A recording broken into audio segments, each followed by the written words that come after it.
et bienvenue à Chuck B Critique. Aujourd'hui, je donne mon avis sur le thriller d'action intitulé Poursuite sous pression, version française de 21 Bridges.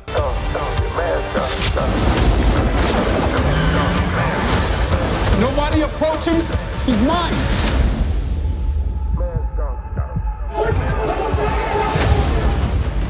Police, out of the way. Move. You're not gonna escape the violence. You're the only cop tonight who speaks first and shoots second. And we'll find out why the night happened.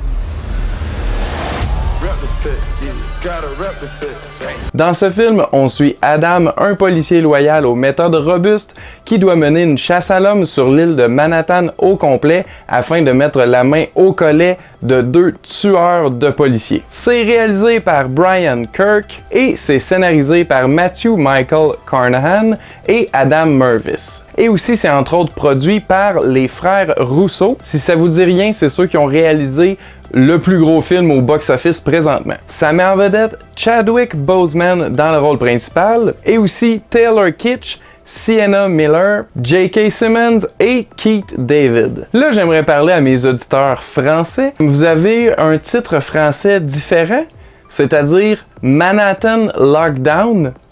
Pas super français comme titre, premièrement. Et deuxièmement, tant qu'à avoir un titre en anglais, il y en a déjà un, 21 Bridges. Bref, je veux pas commencer une guerre de titres français versus titres québécois. Mais Manhattan Lockdown. Dites-moi ce que vous en pensez dans les commentaires. Puis là, vous allez m'arriver avec des titres québécois qui ont pas d'allure, je suis convaincu.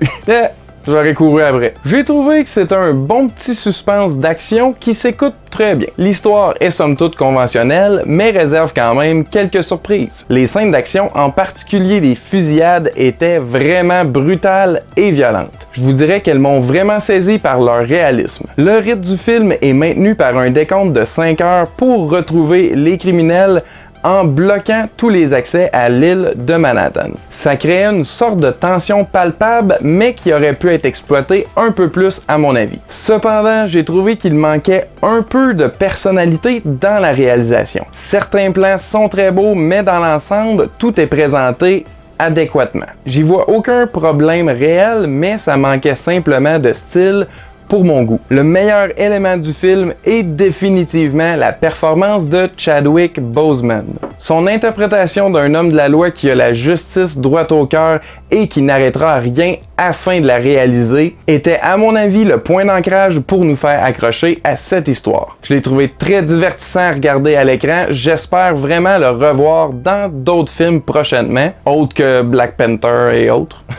Au final, c'est un film d'action correct qui vaut peut-être pas nécessairement la peine d'être vu au cinéma. Je le répète, c'est pas mauvais, c'est simplement un bon film qui s'écoute mieux à la maison, tranquille, un dimanche pluvieux. Donc ma note pour Poursuite sous pression, version française de 21 Bridges, ou Manhattan Lockdown, est de 2 gars et demi qui connaissent rien sur 5, 2.5 sur 5. Avant de terminer, je veux savoir quel est votre film de policier favori. J'en ai plusieurs et je pourrais répéter Robocop techniquement, mais à la place, je vais mentionner The Departed de Martin Scorsese. Je sais que c'est un remake, mais j'ai pas vu l'original. Par contre, j'apprécie énormément cette version. C'est un très bon thriller d'intrigue policière. Et vous, c'est quoi votre film de policier préféré? Avez-vous vu Poursuite sous pression? Qu'en pensez-vous? Répondez-moi dans les commentaires ci-dessous. Merci de nous encourager en vous abonnant à notre chaîne sur YouTube et Facebook. Et aussi, n'oubliez pas de sonner la cloche de notification afin de... afin d'avoir les notifications. Hein? Merci d'avoir écouté. À la prochaine!